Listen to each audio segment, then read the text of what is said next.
Hello दोस्तों, हिंदी की बिंदी channel में आप सभी का स्वागत है। तो दोस्तों, आज के इस वीडियो में हम बात करेंगे यूपीएचएससी असिस्टेंट प्रोफेसर के प्रैक्टिस सेट को लेके। तो आज हम एक और प्रैक्टिस सेट करने जा रहे हैं। तो डेली मैं आपको प्रैक्टिस सेट कराऊंगी, तो चैनल से जुड़िएगा, शेयर करिएगा ताकि ज़्यादा से ज़्यादा लोगों तक ये पहुँच सके। क्योंकि हमने जहाँ पहले अभी बंद कर रखा था प्रैक्टिस सेट, अब मैं कंटिन्यू प्रैक्टिस सेट आप सभी को यहाँ पे करवाऊंगी। तो चलिए अपनी प्रश्नों को हम शुरू कर देते हैं। तो ये मेरा तीसरा प्रैक्टिस सेट है। 2 ऑलरेडी चैनल पे बन चुके हैं, आप उनकी प्लेलिस्ट भी देख सकते हैं। प्लेलिस्ट भी मैंने बना दिया है, तो जितने प्रैक्टिस सेट होंगे उसमें सेट करती जाऊंगी। इसके अलावा जो जीके सेक्शन है उसमें प्रीवियस ईयर में कैसे पेपर पूछे गए थे वो भी पेपर मैंने आप सभी को बताया है, उसका भी प्लेलिस्ट तैयार हो चुका है, तो आप वो भी देख सकते हैं। तो चलिए आज की हम हिंदी की प्रश्नोत्तरी शुरू करते हैं। तो पहला प्रश्न है, अंग्रेजों ने हिंदी की शिक्षा और प्रचार को सदैव हतोत्साहित करने का ही प्रयत्न किया था। इसके पीछे अंग्रेजों की यह कूटनीति थी। वह नहीं चाहता था कि हिंदी शिक्षा का प्रचार भारतीयों की मातृभाषा के द्वारा हो।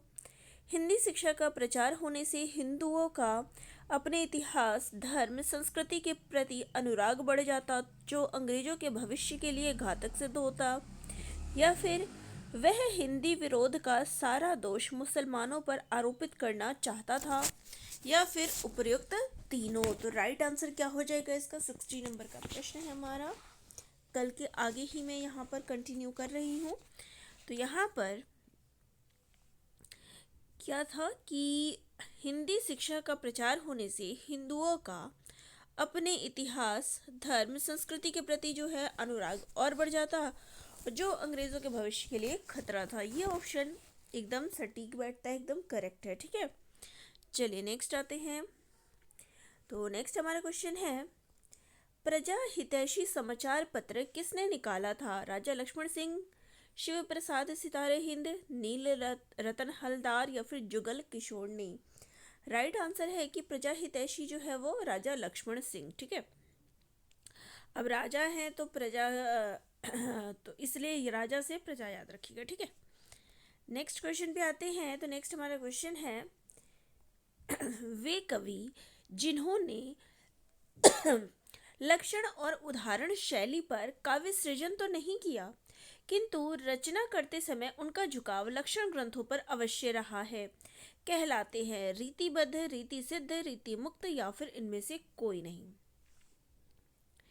तो यहाँ पे देखिए प्रश्न में क्या है कि जिन्होंने लक्षण और उदाहरण शैली पर सृजन तो नहीं किया, मतलब रचनाएं नहीं लिखी है, लेकिन उनका झुकाव जो है उनकी तरफ था, तो इसको हम क्या कहते हैं? तो इनको हम रीति सिद्ध कवि कहते हैं। ठीक है, रीतिबद्ध, जो उन रीतियों में बंधे हुए हैं, रीतियों में बंधकर जिन्होंने रचनाएं की। रीति मुक्त, जिन्होंने इनसे परे जो है अपनी रचनाएं की। और रीति सिद्ध, जिनको इनका ज्ञान तो था लेकिन उन्होंने रचनाएं नहीं रची। तो हमारा बी जो है राइट आंसर है। और रीति सिद्ध कवि के अंतर्गत कौन आते हैं? तो बिहारी। चलिए नेक्स्ट है, रीति मुक्त कवियों के संबंध में कौन सा कथन असत्य है? ये कवि प्रेम की पीर के गहरे अनुभवी थे, इनकी प्रेमिकाएं भी ही इनके काव्य की मूल प्रेरक शक्ति रही थी, या फिर इनका प्रेम एक पक्षीय था, या फिर इन कवियों को अपने प्रिय से प्रेम के प्रतिदान की अपेक्षा रहती थी? तो राइट आंसर हो जाएगा कि देखिए ये प्रेम की इसका जो राइट सबसे कौन सा जो है यहाँ पर क्या है? असत्य कथन है। ठीक है, हमें वो कथन ढूंढना है जो असत्य है। तो क्या है कि इनकी प्रेमिकाएं ही इनके काव्य की मूल प्रेरक शक्ति रही है, ये कथन जो है वो असत्य है। ठीक है, अब इनका जो है प्रेम की पीर, प्रेम मतलब इनका घाव हम कह सकते हैं कि देखता था प्रेम की पीर, इनका दुख दर्द उनकी कविताओं में झलकता था, इनका प्रेम एक पक्षीय था। तो ये सभी पॉइंट सही हैं, लेकिन यहाँ पर प्रेरणाएं रही हो ये सही नहीं है। नेक्स्ट है, यह प्रेम को पंथ कराल महातलवार की धार पे धावनो है, प्रसिद्ध पंक्ति किस रीतिमुक्त कवि की है? बोधा, ठाकुर, घनानंद, या फिर द्विजदेव? तो राइट आंसर हो जाएगा, देखो अब आप ये धार पे धावनो, धाव ऐसे पढ़ रहे हो ना, तो धाव का उल्टा हो जाएगा बोधा। ऐसे बोलने में एक जैसा वर्ड लग रहा है, धावनो बोधा, तो इसे आप याद रख सकते हैं, ठीक है। और ये पंक्ति भी पूछी जाती है। नेक्स्ट है, रीति मुक्त कवियों के प्रेम वर्णन की सबसे बड़ी विशेषता है संयमित संयोग श्रृंगार, संयोग के समय भी वियोग की आशंका, एकनिष्ठ प्रेम वर्णन, या फिर ऊहात्मक तथा रहस्यात्मक भावना से मुक्त। तो राइट आंसर क्या हो जाएगा यहाँ पे कि संयोग के समय भी वियोग की आशंका, ये जो है इनकी विशेषता है रीति मुक्त कवियों की, ठीक है। नेक्स्ट क्वेश्चन है, विश्व के भाषा परिवारों में सर्वाधिक महत्वपूर्ण परिवार है भारोपीय, चीनी, वंतु या फिर पापुई।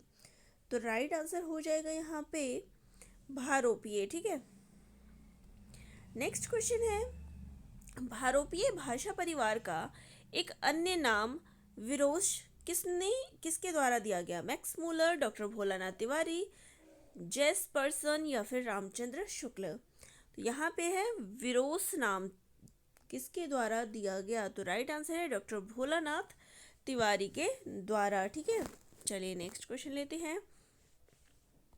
नेक्स्ट क्वेश्चन है, जिस भाषा का निर्माण जानबूझकर किसी उद्देश्य विशेष के लिए किसी काल विशेष में किया जाता है वह भाषा कहलाती है कृत्रिम भाषा, टकसाली भाषा, गुप्त भाषा या फिर जातीय भाषा। तो राइट आंसर है ऐसी भाषा को हम कृत्रिम भाषा के नाम से जानते हैं, ठीक है। नेक्स्ट क्वेश्चन पे आते हैं। तो नेक्स्ट हमारा क्वेश्चन है, बुंदेली भाषा के संबंध में कौन सा कथन असत्य है? यह ब्रजभाषा से मिलती जुलती है, इसकी एक उपबोली बनाफरी में ही प्रसिद्ध लोक गाथा आलाखंड की रचना हुई, या फिर इसकी लिपि देवनागरी नहीं है। तो राइट आंसर क्या हो जाएगा यहाँ पे कि इसकी लिपि देवनागरी नहीं है। ये बुंदेली भाषा के संबंध में ये कथन क्या है? असत्य है। बाकी सारे कथन क्या है? सत्य है, ठीक है। तो नेक्स्ट हमारा क्वेश्चन है, किस बोली का प्राचीन रूप डिंगल कहलाता है? मेवाती, मारवाड़ी, मालवी या फिर जयपुरी। तो राइट आंसर हो जाएगा मारवाड़ी का नाम क्या है? पुराना नाम डिंगल, ठीक है।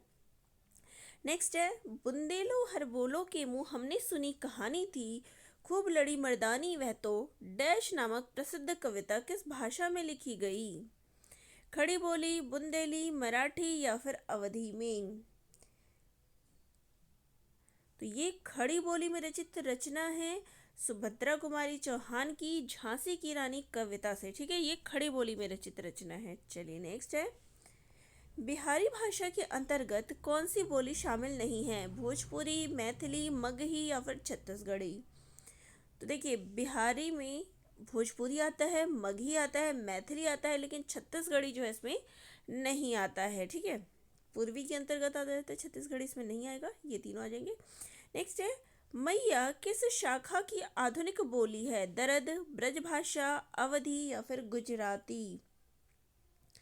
तो राइट आंसर है मैया जो है ये दरद भाषा की जो है दरद शाखा की आधुनिक बोली है। चलिए नेक्स्ट क्वेश्चन है, अपभ्रंश के निम्नलिखित भेदों में से कौन सा भेद नमी साधु द्वारा किया गया नहीं है? उपनागर, आबिर, ग्राम्य या फिर ब्राचर। तो राइट आंसर हो जाएगा ब्राचर, ठीक है। नेक्स्ट है, पश्चिमी हिंदी की उत्पत्ति मानी जाती है अर्धमागधी से, पैशाची से, महाराष्ट्री से या फिर शौरसेनी अपभ्रंश से। तो राइट आंसर है पश्चिमी हिंदी की जो उत्पत्ति है ये शौरसेनी अपभ्रंश से मानी जाती है। नेक्स्ट क्वेश्चन है, खड़ी बोली का सर्वप्रथम प्रयोग किसने किया? लल्लू लाल ने, इंशाअल्लाह खान ने, सदल मिश्र ने या फिर अमीर खुसरो ने। तो राइट आंसर है सर्वप्रथम जो इसका प्रयोग किया गया है वो है अमीर खुसरो के द्वारा। चलिए नेक्स्ट क्वेश्चन लेते हैं। तो नेक्स्ट क्वेश्चन है, खड़ी बोली के एक नवीन रूप को हिंदुस्तानी नाम सर्वप्रथम किसने दिया? गारसद तासी, भारतेंदु हरिश्चंद्र ने, स्वामी प्राणनाथ ने या फिर ख्वाजा बंदा नवाज ने। तो राइट आंसर हो जाएगा हिंदुस्तानी नाम की बात की है, ठीक है। तो ये दिया गया है स्वामी प्राणनाथ के द्वारा, ठीक है। नेक्स्ट क्वेश्चन लेते हैं। तो देखिए नेक्स्ट क्वेश्चन है, सन 1948-49 में भारत की 14 भाषाओं में से एक भाषा को ही स्वतंत्र भाषा के रूप में स्वीकार किया गया। वह भाषा थी बांगड़ू, अवधी, बुंदेलखंडी या फिर हिंदुस्तानी। तो राइट आंसर है स्वतंत्र भाषा के रूप में जो स्वीकार किया गया वो है हिंदुस्तानी। ठीक है, चलिए नेक्स्ट क्वेश्चन आते हैं। तो नेक्स्ट हमारा क्वेश्चन है, हिंदी के उद्भव और विकास की पूर्ववर्ती सही भाषा श्रृंखला है। देखिए, प्राकृत, संस्कृत, अपभ्रंश, वैदिक भाषा। वैदिक भाषा, संस्कृत, प्राकृत, अपभ्रंश, पाली, प्राकृत, वैदिक, संस्कृत, अपभ्रंश, लौकिक, संस्कृत, पाली, अपभ्रंश, अवहट। तो इसका सही अनुक्रम क्या होगा?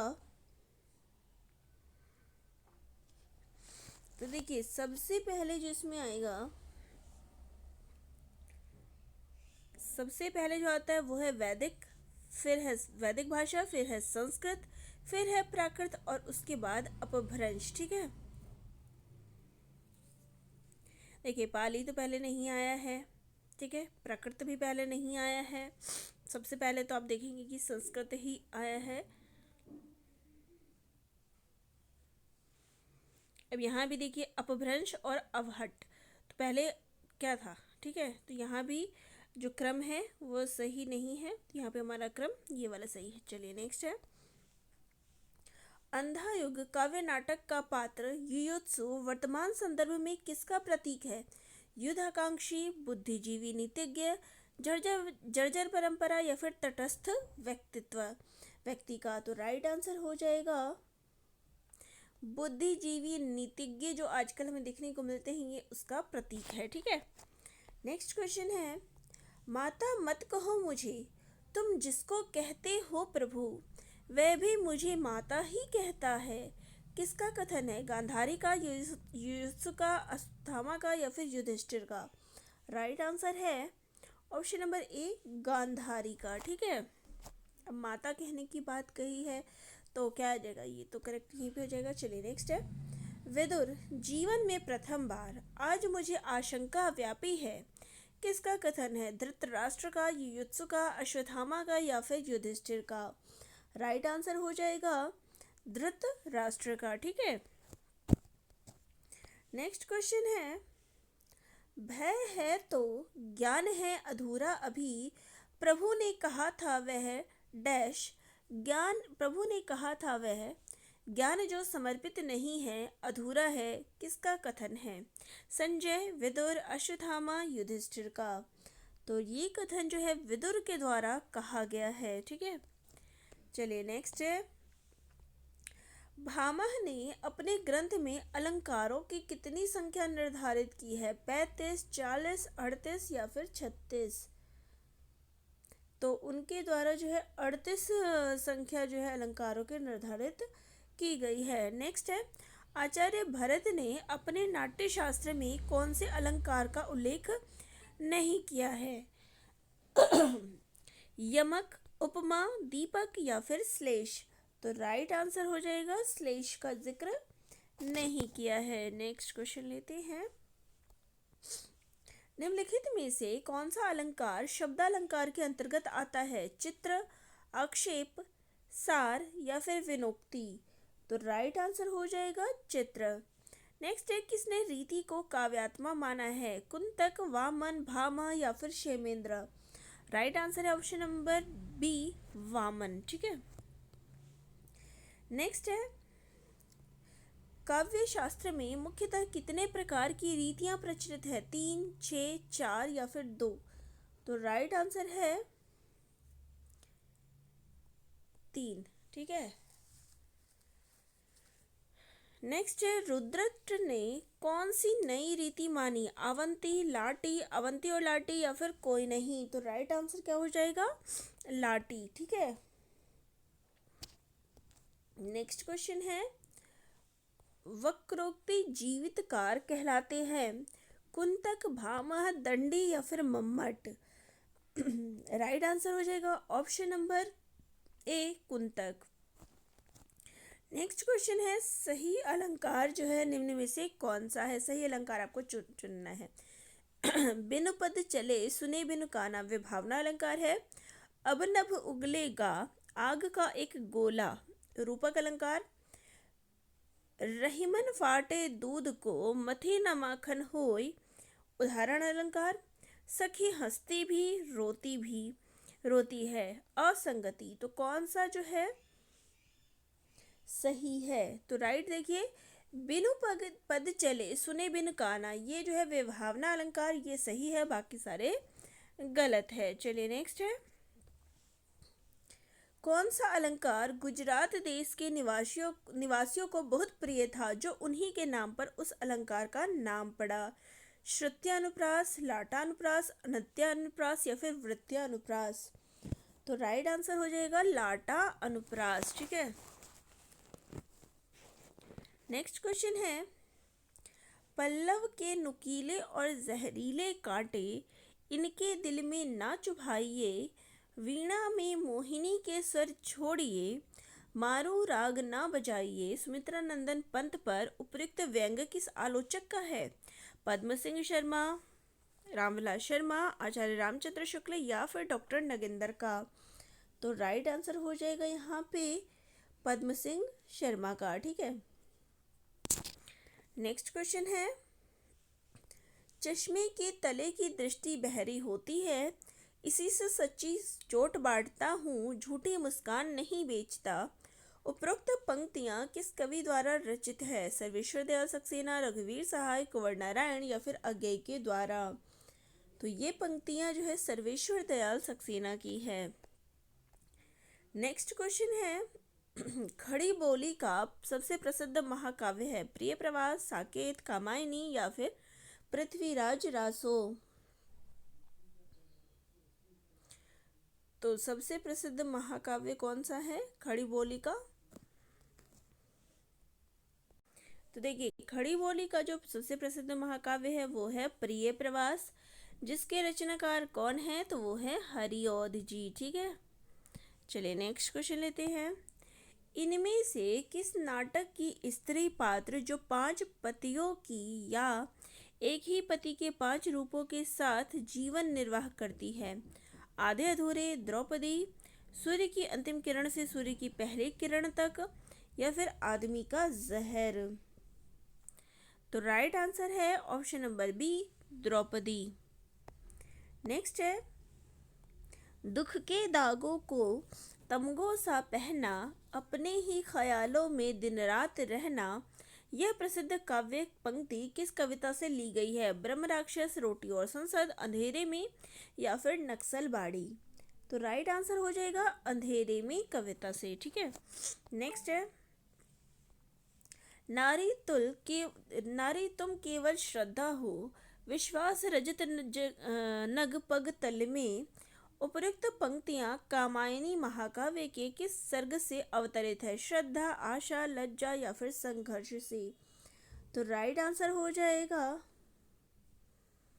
सी, लज्जा सर्ग से। ठीक है, नेक्स्ट है, आचार्य शुक्ल के निबंध 1930 ईस्वी में विचार विधि नाम से प्रकाशित हुए थे, वे बाद में किस नाम से प्रकाशित हुए? चिंतामणि भाग 1 एवं 2, साधारणीकरण और व्यक्ति विचित्रवाद, लोकमंगल की साधना अवस्था या फिर विचार प्रवाह? तो राइट आंसर है चिंतामणि भाग 1 एवं 2। नेक्स्ट है, हिंदी में कपास की खेती करने वाले निबंधकार हैं? श्याम सुंदर दास, रामचंद्र शुक्ल या फिर महावीर प्रसाद द्विवेदी या पूरन सिंह? तो राइट आंसर है महावीर प्रसाद द्विवेदी। तो चलिए, ये थी हमारी आज की प्रश्नोत्तरी प्रैक्टिस सेट 3 की। तो आप सभी को आज की प्रश्नोत्तरी कैसी लगी कमेंट बॉक्स में कमेंट ज़रूर करके बताइएगा। नेक्स्ट वीडियो में और प्रैक्टिस सेट में लेके आऊँगी और प्रश्नों को मैं लेके आऊँगी। तो वीडियो जिनको अच्छी लगे चैनल को लाइक शेयर सब्सक्राइब करिएगा, अपने प्यारे प्यारे कमेंट्स भी मुझे ज़रूर करिएगा, डाउट्स भी कमेंट करिएगा। धन्यवाद।